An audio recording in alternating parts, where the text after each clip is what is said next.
Okay, what's good?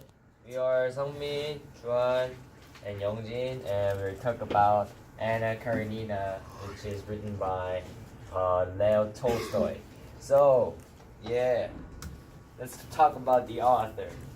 Okay, so the author, Count Lev Nikolaevich Tolstoy, usually referred to in English as Leo Tolstoy, was a Russian writer who is regarded as one of the greatest authors of all time.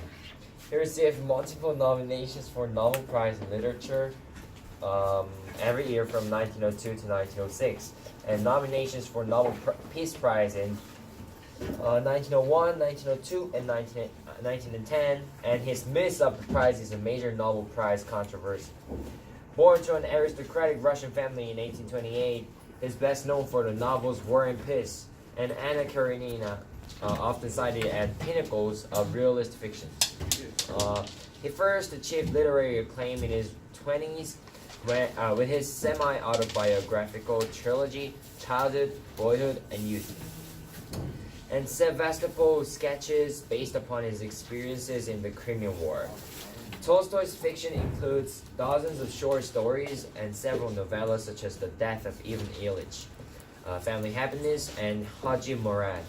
He also wrote plays and numerous philosophical essays. In the 1870s, Tolstoy experienced a profound moral crisis, followed by what he regarded as an equally profound spiritual awakening, as outlined in his non-fiction work, A Confession. His literal interpretation of the ethical teachings of Jesus, centering on the Sermon on the Mount, caused him to become a fervent Christian, anarchist, and pacifist.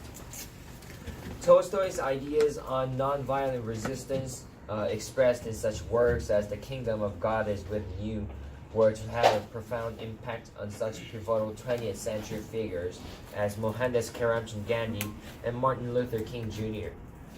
Tolstoy also became a dedicated advocate of Georgism, the economic philosophy of Henry George, which he incorporated into his writing, particularly Resurrection. Yeah, Resurrection. Next part, something. So next one is summary.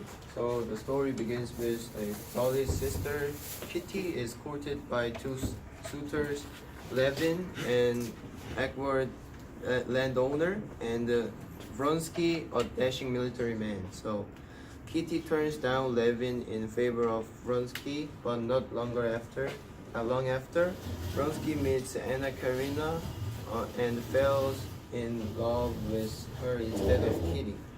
The devastated Kitty falls ill. Levin, depressed after having been rejected by Kitty, but when Anna arrives home, she dismisses it as a fleeting crush. Yeah. And then one day, Levin meets Kitty at a dinner party at the Oblonsky's household, and to feel their mutual love, they became engaged and married. And Karenin rejects Anna's request for a divorce, and married life brings surprises for Levin, including his sudden lack of freedom. Levin and Kitty move to Moscow to await the birth of their baby, and they are astonished at the expensive of city life. Anna picks a quarrel with Vronsky, accusing him of putting his mother before her and unfairly postponing plans to go to the country. Vronsky tries to be accommodating,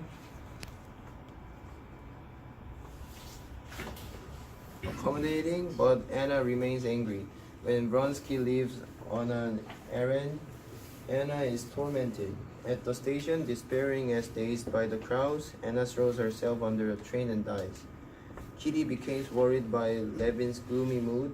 He has become immersed in questions about the meaning of life, but feels unable to answer them. He found the answer, which is serving God and goodness.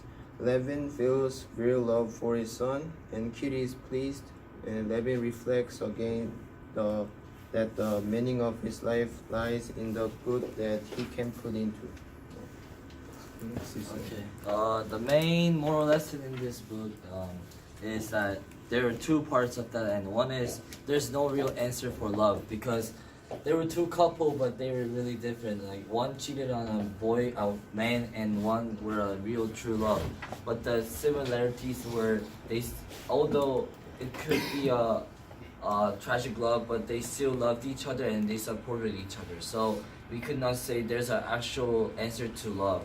And the second one is that we have to take the responsibility to what we did. For Anna, she cheated on another man, although she was a married woman, but as a result, she drove herself to the train and killed herself. So we could know that we need to take the responsibility of the things we did.